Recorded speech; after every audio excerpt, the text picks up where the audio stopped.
Borderlands right now on Rotten Tomatoes has 10%, which is a crazy low score. I think even lower than Madam Web. But does it deserve that score? Kinda.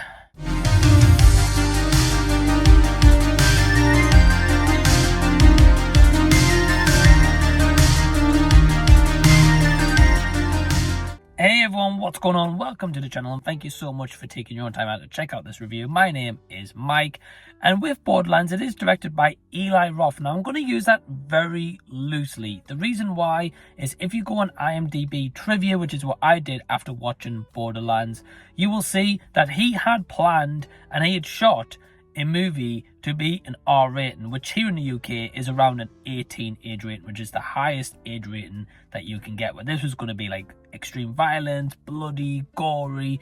And I do know from the video games that I've seen my nephew play, because he's a big fan of Borderlands, that they are extremely kind of violent and gory games, right? They're 18 rated games. So it would make sense to have the movie, especially if it's going to be based on a game, to be of that same level and caliber.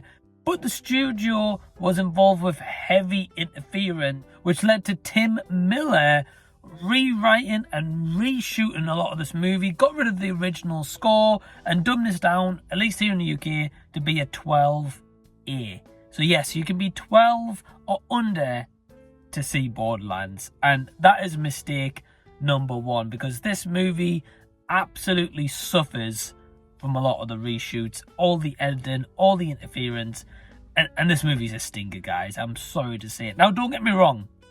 If you take this movie as in, right, let's get some popcorn, let's get some snacks, go into it, switch your mind off, and if you just like a dumb, fun, action-based kind of movie, then you'll probably enjoy Borderlands. I think on that level, it kind of works.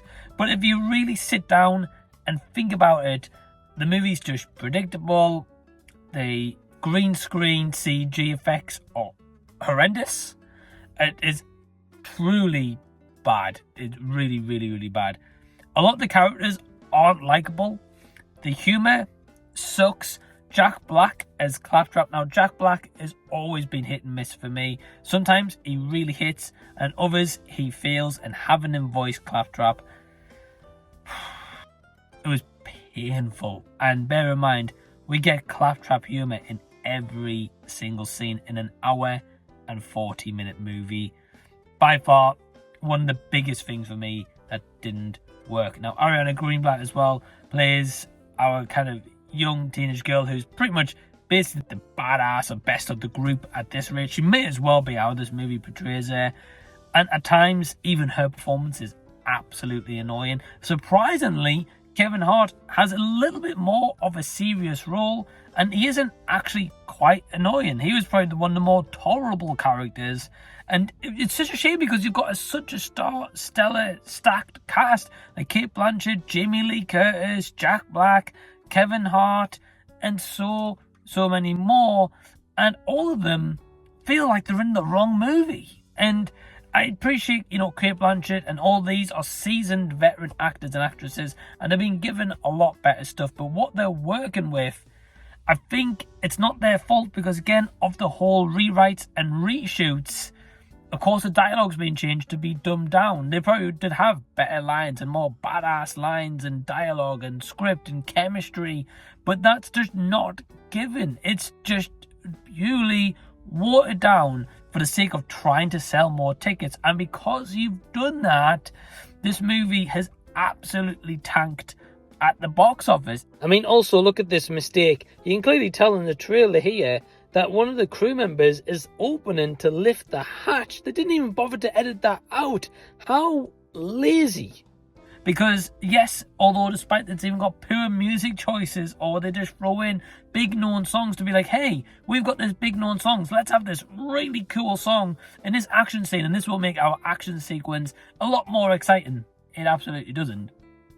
Where there should be blood, and you can tell that this should be, like kind of splattering on the screen and just a fun, like bonkers ride. They tame it back where like sparks fly from like blades that's getting used, and it's just atrocious. It really, really is. And I found myself towards the end just checking out. I mean, it's a case of, you can tell who the big bad guy is going to be. You can tell that these misfits are all going to band together. Atlas's missing daughter, which he hires Cate Blanchett's character Lillith to find, is found in the first scene. And I'm just like, right, well, that wasn't really a mystery.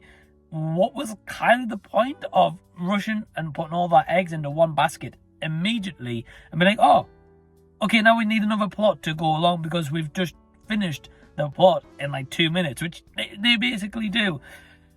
If I'm going to give this movie a score, for me, it'd probably be 1.5 out of 5, absolute maximum. So, of course, 5 stars, every star, about 20%. So 1.5 is about 30%. But, I mean, maybe more 20, 25, like maximum. But I don't think it deserves the 10%. There's a far more worse movies out there.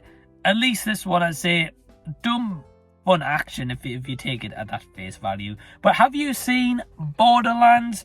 Are you gonna check it out?